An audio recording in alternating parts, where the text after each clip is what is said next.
you ever heard of somebody who abducts little boys? Room below's got some horrible smells. We don't want to go in there.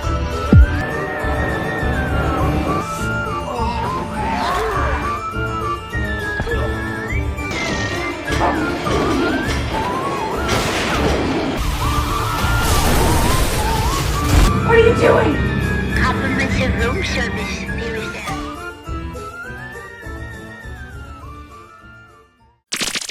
Hello and welcome to another Dollar Store Drive-In. I'm your host, Laura. I'm Joel. And we're the Newly Dads. If this is your first time tuning in, this is a half-hour chat show where we discuss a movie that we've watched.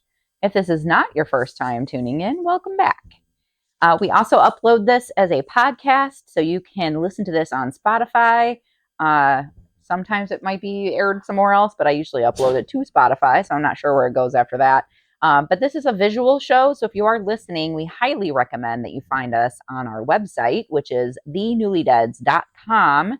There you will find links to the shows where you can watch them. We also have information on there about maybe some events that we're going to be doing in October. On October 4th, we're going to be doing the Witches Market. That is at the Boone County Fairgrounds. Again, it's October 4th from 2 until 8 p.m. And so that's going to be a fun event that we're going to be vending at. You can come meet us in person if you want to and spin the wheel to maybe win some things. That'll be kind of fun. Winner.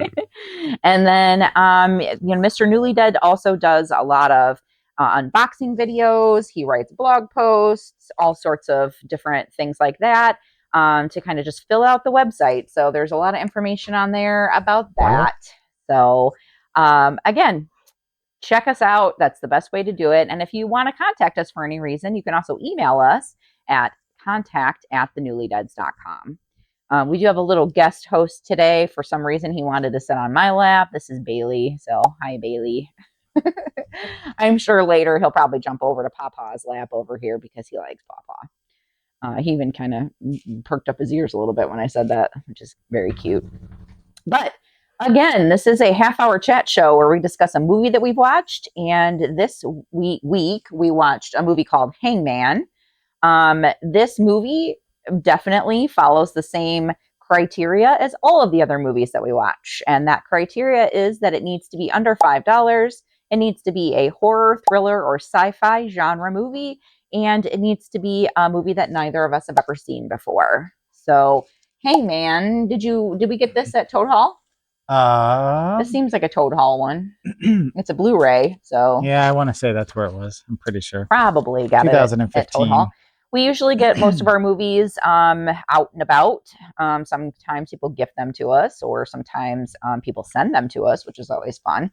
But a lot of the movies that we find are at thrift stores, or in this case, Toad Hall is a books, records, and occasional movies and things like that you can find there. So it's like a multimedia kind of place. It's in Rockford. It's, I believe, like over 50 years old. It's been there.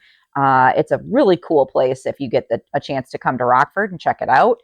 There are other places like Toad Hall in this area too. So occasionally we'll talk about those kind of things. But today, Toad Hall is the one that's up on the docket. So the movie that we're watching, or that we watched this week, is Hangman. It does say inspired by true events, which is creepy. It's not? Okay. No, I checked it out. They said if it's inspired, fake. I guess. They said it was made up. According to the director, he said, nope, I made it all up. Okay. But I mean, things like this have happened.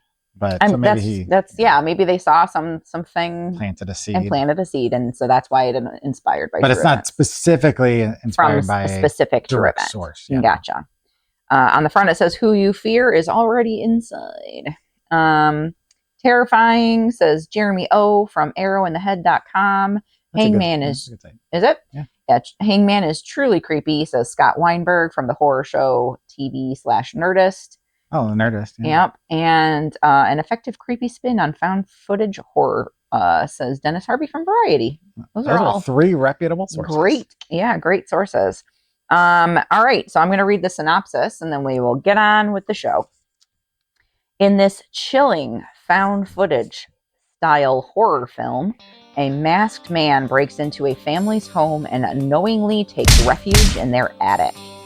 Unaware of the intruder's presence, the sadistic stranger slowly begins to terrorize the suburban family, watching their every move before eventually killing him off with no clear motive or end to his madness. Goodbye! Yeah. There's some good actors in this. I like pretty much the entire cast. He will explain that when we come back from watching the trailer. But yeah, so I'm interested to see if this is going to go on the shelf since it's a Blu-ray. We will find out. Most of the time, the Blu-rays do. But. Yeah, we'll find out when Mr. Newlywed when he decides to talk about his rating. So.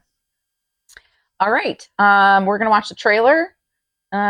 Just surprise me. I don't care what it is. You can just do a little car or whatever, a little trailer, like a traditional trailer like you used to do. Going old school. Going old school.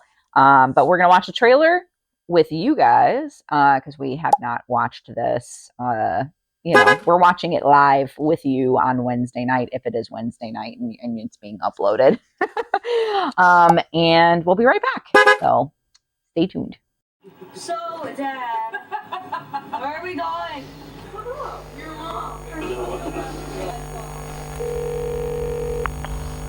911, what's your emergency?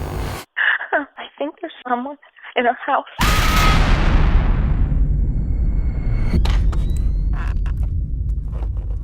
Can you please get off your phone for 10 minutes? No, Mom! Oh my God. Hello? You guys wait outside. I'll call the Call the police. cops. The house is clear. You sure? Yeah, what they do is they break in your vehicle and they hit home on your GPS. And now they know you're out of town, they know where you live. Like it's probably just the kids looking to party.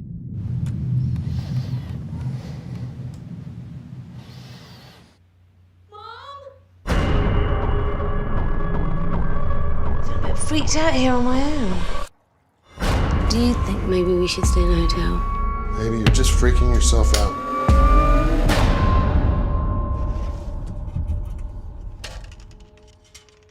It's all right. It's nothing to be afraid of, okay? The doors and windows are all done. Oh!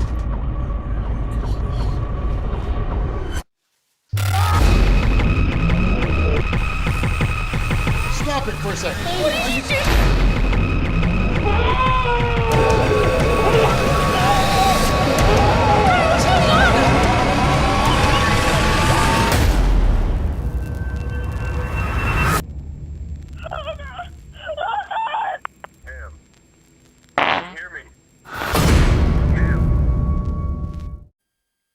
We're back. Hopefully you enjoyed that trailer. I'm not sure if he messed around with it at all. We will find out shortly. Well, you probably already did find out. I will find out at the same time you do. So Mr. Newly Dead has some notes and some thoughts. I do. So whenever we watch a movie, I will take notes digitally, print them out, and then I'll draw some pictures sometimes. And then at the end of the year, Mrs. Newly Dead collects all of those into a fancy little flippity book. And you can check that out on our aforementioned website. 2023 and 2024 are both available on the site currently. These, along with the rest of 2025, will be up there at the end of the year, sometime in January or around there, whereabouts. Mrs. Newly Dead this year has committed to take notes for the entire year, and so far she has done exactly that. Despite if she falls asleep or if she's awake, doesn't matter, notes happen. Yep. So at this point, I'm going to show her what I drew on here. And there's not a lot. He only two drew things. a little hangman guy that says, "Oh no," and then just a creepy little dude that looks scared. Yep, he's scared because there's the a hangman. Yeah. I drew the guy. Oh, that says, "I'm a creep." he is a creep. And I He's a drew a little weirdo. camera that says, "I'm watching you." Mm. And What the a hell is he doing here? little bottle of wine that says "Roofie Soda." Ew. I don't know how to spell it. I don't know how to spell roofie, Ew. so I was like, ROOFEE. I thought it said RUFI. RAFFI. I know it's it's short for Wheels on the bus. roofalin or something. Roofalin? Is that what it is? Rohypnol No. is I think what it's called. Rufalin says better. Rohypnol. I think Rufalin's what you give the dogs when you need them to go to sleep for surgeries. You're going to give them some Rufalin. Give them the Rufalin. Yeah. You know, yeah. I don't know. I'm dumb. Well, I feel weird and uncomfortable talking about this, so let's move on. All right, so Hangman is from 2015. Actually, we've had 2 incidents of something we watched recently that involved Roofie. knockout drugs. Mm-hmm. Odd. Yeah. Anyway, so currently this is sitting at 4.7 out of 10 on the Internet Movie Database. This is directed by Adam Mason, who did 2 episodes of Into the Dark, the series that was on Hulu. Was that on Hulu, I think? Remember we watched all the Into the Dark back when we first met, like we were watching, they were coming out pretty regularly. One of the best ones was Pilgrim, which was a Thanksgiving episode, but I don't know which 2 Adam Mason directed. He did the 2010 film Pig, which there's a couple of movies with that title. I believe that is the one with Nicolas Cage, but I'm not sure. I'll put it up here so you'll find out. The Devil's Chair, which sounds very uncomfortable, and something called Dust. Now, he co-wrote this with someone else. He wrote one of the episodes of Into the Dark, and then he wrote the other movies that I already mentioned along with this one. It was also written by Simon Boyes, that's Boyes, who did something called Blood River, Luster, not like, I don't know, maybe it is like Lackluster. Lusty. I don't know, maybe, or like Luster. No, it's not RE, so it's not like Diamonds. Oh. It has luster. It's like yeah, but like lusting, maybe. Yeah, maybe. Or it's a name. Junkie, which we don't know what that means, and Drawing Out Genius. Sounds fancy. That sounds fancy. So she mentioned the stars of this film. So the stars, the first one is Jeremy Sisto, which was on 6 Feet Under, first thing on the list there. And? What? And what? What else is he in? Go ahead and fill them in. I mean, it's on Clueless. That was the second one on the list because we just watched Clueless. Unbeknownst to us, it was an accident. Elton. We just saw something about Clueless and we're like, we should watch that movie. Rolling with the homies. And so we did. And then the next night we watched this and we're like, wow, it's a Jeremy Sisto weekend. Which 6 Feet Under is mutually one of our all-time favorite shows. Love. He was also in Lucky McKee's May, which I introduced Laura to a couple of years ago. He was in Wrong Turn, the original one. Yep. Which spawned a slew of sequels and a reboot. He was also in Dead and Breakfast, which has popped up several times recently on the show, which I've seen, but I don't know if you have. Lots of pretty big names in that movie. It was a pretty small, horror movie, and it's really become kind of cultish. Kate Ashfield, who was in Shaun of the Dead, one of the greatest horror, zombie movies and comedy movies. Bye. She was in Guest House Paradiso, which just recently made its debut on my shelf, which stars 2 of the main characters from the Young Ones TV series, which was a huge part of my high school experience. I've got a set that includes a bunch of the movies that they made.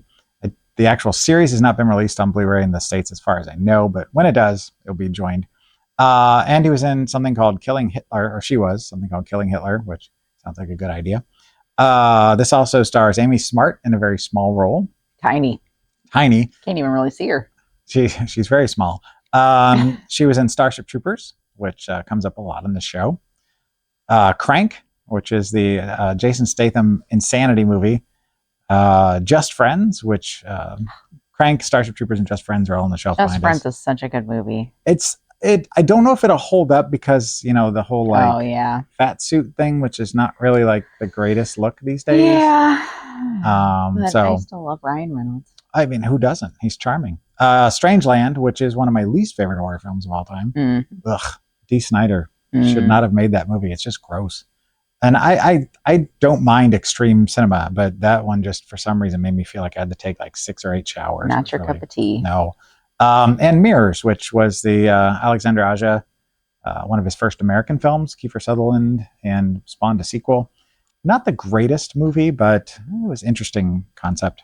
And then finally, I mentioned here, and I don't know where he was in the movie. I think he played one of the cops. But because he was on a previous episode of the show, I mentioned Vincent Ventresca, who we talked about before, is Fun Bobby from Friends. He was also in The Invisible Man. I don't think it was the TV show. I think it was the movie that came out.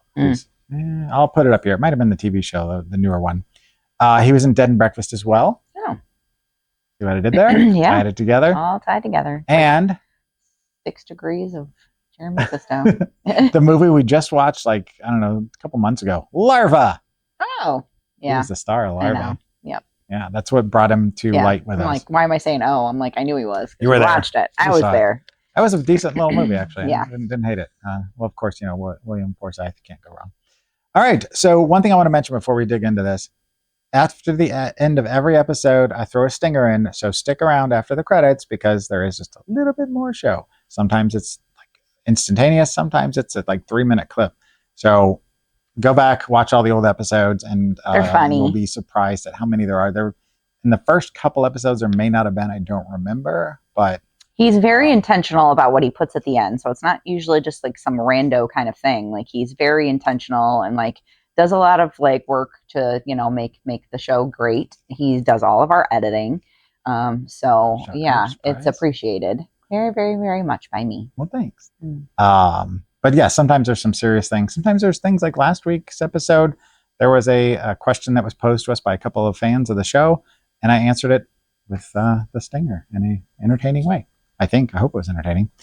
Anyway, so at this point, Laura turns to me and says, I turn to myself and she's like, and say, "What'd you think?" Yeah, what'd you think?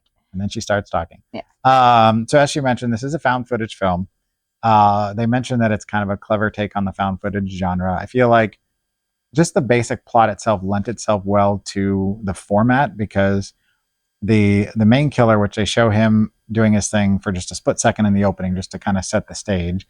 When he breaks into their house, he sets up cameras everywhere, and so when he's up hiding in the attic, he can watch what's going on at all times and has a complete records all of it, edits it apparently into like his own little movie, and it's kind of twisted, but it gives you a reason why everything is shot and you can see it clearly throughout the entire film. This is not the first movie where we've seen a premise like this. The movie I chose as my suggestion has nothing to do with hiding in somebody's house, but there are other movies like that out there, and it's a very disturbing thought. Now we have not an attic, we have 2 crawl spaces or 2 they're I guess attics technically, but there's one in one room and one in the other that are separated by the roof, so you can't get to both of them at the same time. But there are 2 little access points you have to get a ladder to get to. Never gone up into them. I've only looked up in there and then went, nope, not going to go back. Yeah, they're creepy. And our basement is open enough that you could tell if somebody was down there. So luckily, I think we're in a pretty safe spot. But your old house, It did have an attic. I just I think it had a crawl spacey kind of attic. I'm not sure because I it's never similar went to up this there. one. Yeah, it's similar to what they had, I think. And then Yeah. you also had a crawl space in the basement, which Yes. terrified the crap out of me. Yeah, It was no bueno down there. it kind of went underneath the driveway. Yeah, I didn't like your crawl space. And we had to look in there when we helped you move to make sure there was nothing in there. And it was clean. Like it was dirt, dirt floor. It was very clean, but no. Very creepy. It felt like a lot of ways, it felt kind of like the way that it was pacing and everything was done. It felt like Paranormal Activity, but with like actual people instead of spirits Yeah. or demons. I had some problems with it. One thing was there was a character named Miguel that was like a handyman that came to change the locks, put in a security system, fix the toilet, and he got murdered. Spoilers. And you see him, the killer, drag the body out, but I don't know whatever happened to the body. Like they never come back to like where he put it. Like it never like popped up in the last reel. And so, he's in this house and he's not going outside as far as we can tell. Maybe twice he goes outside, but you never know what happens to the body. And that happens a second time with another person that's killed. Different scenario, but I don't know what happened to the body. I mean, I'm sure he puts them somewhere. I don't know. He does travel outside the house, so it's not like he's, weird. They show him like, obviously like following like the girl and, he's following the wife and he's doing all sorts of stuff. I definitely don't want to give away spoilers on this because I want people to see it, if that's okay. Okay. I'm good with that. I mean, there's going to be, things we're talking about, obviously, but I don't want to give away like We'll avoid the ending. and stuff. Yeah. We can allude to some things that were done, but maybe Yeah. we'll leave out when they happen Yeah. to avoid spoilers. But I can tell you one thing that happened. You stayed awake. I stayed awake. She was wide I awake. actually did not fall asleep. We started watching it at 9:00 too, and I just, for whatever reason, I was not sleepy that day. So. It was fairly disturbing, and we were talking a lot during it, kind of, like, what if this happened, and what do we think about that, and where's this going? And it was a very interactive film, but not in like a silly way, not like oh my gosh, that's hilarious. It was like, oh my gosh, that's kind of creepy. It kind of reminds me of like if Black Christmas was a found footage kind of movie, and you're seeing a lot of it from the perspective of the killer. From Billy's perspective. Because all of the camera work is all him. So the reason I said you couldn't see Amy Smart really well is because you're seeing them on the camera from like the CCTV thing that he's in got. the living room. Yeah. So they're in the living room or, in the kitchen and that kind of thing. And he, is watching it from the attic. It is creepy because he does wander around the house a lot. Sometimes when they're in the house, he'll be like wandering around, like when they're doing stuff, and he's just like hanging out, living his best life. I think he's like, it's probably part of the thrill of being in their house, like it's almost like he wants to get caught. But again, you're not seeing it like a regular camera. So like, if we're talking and like that kind of thing, it's literally just like all of these like cameras like placed around the house. So you'll see him like walking down the stairs, like going from like the living room or like the upstairs, like down. And then somebody will be in the kitchen, like doing something. And he's just kind of standing there, like observing and watching or like doing, it's really creepy. It's really creepy. And I like these kind of movies. Well, I'm a fan of found footage, but that's been discussed on this show before. But if you like those kind of movies, like intruders in your house kind of thing, or it feels like it could be real, it's not supernatural by any means. It's not. It's not a slasher kind of movie. It's more just like the thought. Yeah, it's like the thought of just having somebody violate your like personal space. And just knowing like little things have moved, or like, a toilet keeps flushing and you don't know why the toilet keeps flushing, that kind of thing. And it's because he's like flushing it and then hiding and like, it's so creepy. And I forgot my train of thought all of a sudden. I'm sorry. No, it's okay. It's smart the way he kind of does things, because when he breaks into the house, he completely destroys the house. Like, not like literally, but like he turns everything over and makes it look like it's been ransacked. But not really robbed, but just like someone was squatting kind of. Right. And so they're looking around, calling the police, doing their thing, investigating. They were on the vacation. House, but they're so involved looking around to see, what's missing and what's been done, that they're not thoroughly checking the spots where he could hide, apparently, or he was hidden so well that they didn't. So once that's happened, then you have this kind of false sense of security that it's like, lightning's not going to strike twice. Right. If once we change the locks, put it in security system, get a gun, we're good. He's not going to come back. We're not going to fall for this twice. Meanwhile, he's still there. He's hanging out and he's doing his thing. And, you've got this sense of unease, but eventually you kind of settle back into like, oh, it's just residual. But yeah, he's there the whole time. And how they got the gun so fast, I will never know, because she's like, we need a gun. He's like, okay, I'll pick one up tomorrow. And then he comes home tomorrow, gun in hand. There's a couple of things that are kind of like you were saying with like the body, where'd the body go? And like, they do change the locks and the windows and stuff like that. So it's like, how is he getting in and out? But I think he's getting in and out through the attic because there's the tree and stuff like that there, maybe.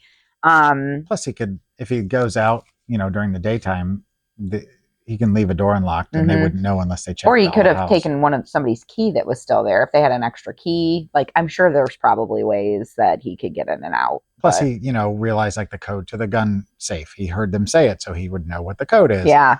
Things like that. So creepy. And it's kind of like, I kept questioning, like, how is he not heard? Because they've got kind of squeaky floorboards in some places. It's a pretty new house, so overall it's pretty quiet. But you kind of have house sounds and things that you get used to. And well, you don't think about it. Right. And occasionally she would hear like a weird noise, or like she would notice that like juice had been left out on the counter, and he kept doing that kind of like over and over and over again, just to kind of mess with them a little bit. Like am I doing that? Did I leave that out? I remember getting up to go to the bathroom, but did I leave the water on the counter? And You know, then they're kind of like, thing. And oh, like, it's our son, you know, because he's having these like he's having nightmares and he's, you know, upset. So like, well, maybe he must have left it out and he Yeah. just forgot about it. Because he does it during the day. Like he gets up, he goes to school, he takes a drink, and then he leaves. And he's like, oh, see, there's the culprit. And they never ask him, they just assume. Yeah. And what the guy does with the orange juice is disgusting. And this movie has a clear beginning, middle, and end. Yep. There's no question as far as what happens, or, you know. There's no cliffhangers or anything like The that. only thing I'm not sure about is what happened to, I don't want to say because I don't want to spoil it, but there's one or two things that I'm unsure what exactly happened because they don't ever really clarify. Right. There's a third thing that happens in the beginning that is left open, but you just kind of have to assume. So I guess that's it. They didn't want to, because some of the stuff that is done that is horrifying is just, it's implied. It's like noise in the background that you can hear, and you're like, oh man, I hope that nothing happens to this or that or whatever. And yeah, and so that's the creep factor, I feel like, because you don't know what happens, and like, but you're assuming that the worst. Yeah, because if like he goes into another room and you're like, oh, he probably is going to do this. He goes in the other room, and then eventually there's a little bit of time that passes with nothing going on. You just see the same shot with him gone now, and then like 2 minutes later, a minute later, they cut to another scene, and you're like, did he do what we think he did? Right. And you don't know, but you're assuming he did because this guy is a jobless, like psychopath who just has some serious issues, but gives zero craps about anybody. But he left clues in the beginning because like he drew like the hangman like stuff or whatever like in their shower, and she just, you know, cleaned it up and made it go away or whatever. Yeah. And she's like, should we be worried about this? Because it was like really creepy. And he's like, no. And there was a mannequin, and this is another thing that was a little bit confusing to me, but there's a mannequin rigged in the attic that falls down that's been hung. So there's the hangman thing on the mirror, there's a hangman thing in the shower, and then there's the hangman falling through the thing. And I assume that this guy is known because it seems like the way he's finding people, he's finding them in the same spot. And so I assume he's in the same state. It's mostly people like that went on vacation, and like he kind of does a little stalking and stuff. Why the cops wouldn't have caught on that, you know, agreed, this person is killing people in the same way, at least one person. Yeah. And that's a kind of a unique way to kill somebody. Right. Doesn't happen a lot. That they wouldn't go, oh, these people were gone on vacation and now they're dead. So, you know, I don't know why they didn't figure it out sooner. I mean, I guess when you watch the beginning, especially because it kind of talks, you know, it kind of sets the tone of like what's going to happen in the movie. It probably more seems like a murder suicide. Maybe, I don't know.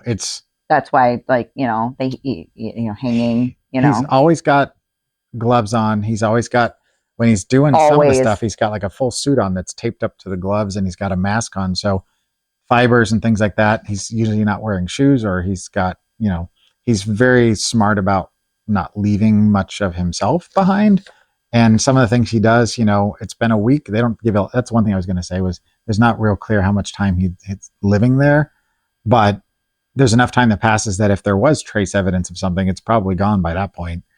I don't know. Anyway, we should probably get to final thoughts and things because we could talk about this for a while. I got a lot. Do you want me to tell you my final thoughts? Sure, why not? I've got a couple, you know, here. So it says this is my kind of horror movie.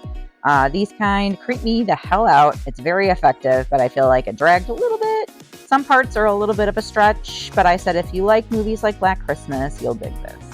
And that reminds me of what I was going to say is home invasion is probably the most terrifying genre for me. Strange, like the strangers or virus, like infected films, whether it's like something that could happen, right? Like whether it's Contagion or like The Bay or something like that, where it's a little bit more like that, like a pandemic situation versus like, you know, 28 Days Later. Either way, something like that. Those two are like the ones that get me the most. Yeah, that and Japanese Girl Ghosts. They always creep me out. But anyway, so. And she's right about the found footage thing. I love slow burns, and they are notorious for being very slow and methodical, and not a lot happens, but sometimes the payoff is worth it. So anyway, my final thoughts are too many unanswered questions, but overall still effective. All right. Well, what would you give it? I said out of 5. I said blow masks, aka like weird panty his mask weird things mask, that yeah. he's got on. Yeah. What would you give it out of 5? I gave it a solid 3 out of 5. I gave it a 4.5. Whoa. It's probably one of my favorite movies I watched because I was really creeped out after it. Yeah. If there wasn't some of the things, if they fixed just a couple of slight things, I would have gone a lot higher. But Yeah. I would still like consider watching this again and maybe consider checking out some of the other stuff that Adam Mason has done, just because it's a pretty solid film overall. Yeah. It's interesting, how he gets them to, have conflict and stuff too. Yeah, he's You very know. manipulative in what Yeah. he does. That works to his end. Right.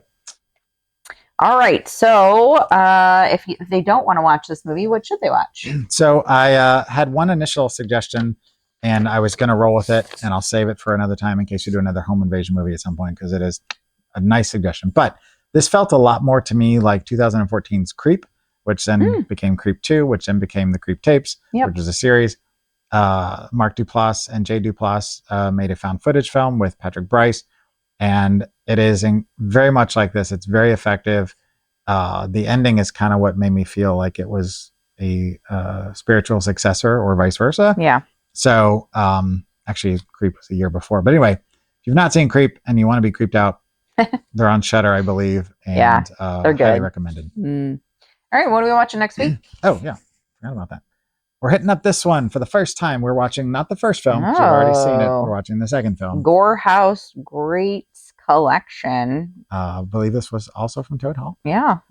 It's a cult classic 12 movie features. We're watching Okay. the second one, not the The first second one. We're watching Blood Mania. one. 1970. 1970, a nightmare of unspeakable terror. This gothic-like horror tale is about a young doctor who's haunted by a questionable past and entrapped in a hopeless present by jealousy, blackmail, and finally murder.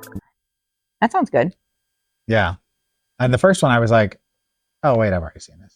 It's already on the shelf. You've seen Blood of Dracula's Castle? Yeah, it's an Al Adamson movie. It's right up there. That's I've fine. got his We'll complete just catalog. Skip it. I love Al. Yeah. There's God a bless bunch Al. of crazy sounding movies. Yeah, it's on a this. it's a really nice collection. I was glad we picked that one up, actually. Yeah. I like the oldies because we watch a lot of new stuff, and sometimes it's nice to go back and see what was Yeah. before. But anyway, So before we go, I have two things. Yeah. So Toad Hall does, if it's a, movie that they acquire from someone, so it's a resale.